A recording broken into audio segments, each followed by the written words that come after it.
পাকিস্তানকে উড়িয়ে দিয়ে সুপার 8-এ উঠল ভারত। সবার আগ্রহের কেন্দ্রে অবস্থান করা ভারত পাকিস্তান ম্যাচটা ছিল অনেকটা ম্যাড়মেড়ে। যে ম্যাচ আয়োজন করার জন্য কাঠখড় পোড়ালো আইসিসি, সেই ম্যাচটা হলো এক পেশে।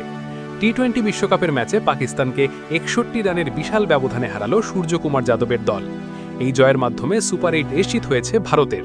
3 ম্যাচ শেষে সর্বোচ্চ 6 পয়েন্ট নিয়ে নিজেদের গ্রুপের শীর্ষে অবস্থান করছে তারা। এদিকে 4 পয়েন্ট নিয়ে 3 নম্বরে অবস্থান পাকিস্তানের।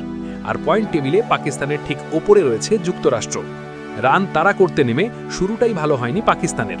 হার্দিক পান্ডিয়ার করা প্রথম ওভারেই সাজঘরের পথ ধরেন সাহেবজাদা ফারহান। দ্বিতীয় ওভারে আউট হন সাইম আইয়ুব ও সালমান আলী আগা। এদিকে পাওয়ার প্লে শেষ হবার আগে থামে বাবর আজমের ইনিংসও।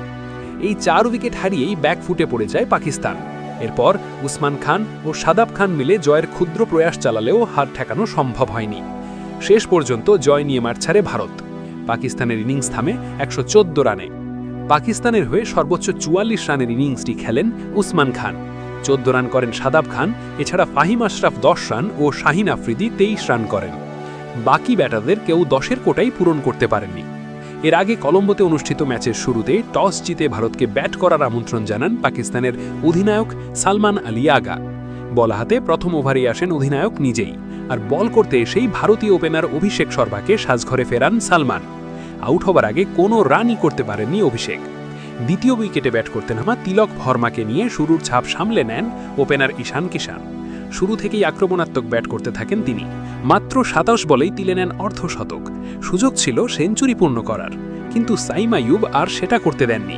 ঈশান কিষানের ইনিংস থামে 77 রানে।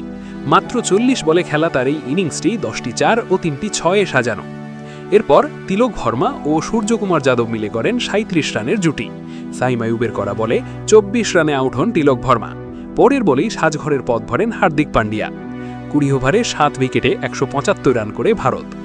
এই ছিল এখনকার খেলার আপডেট ভিডিও।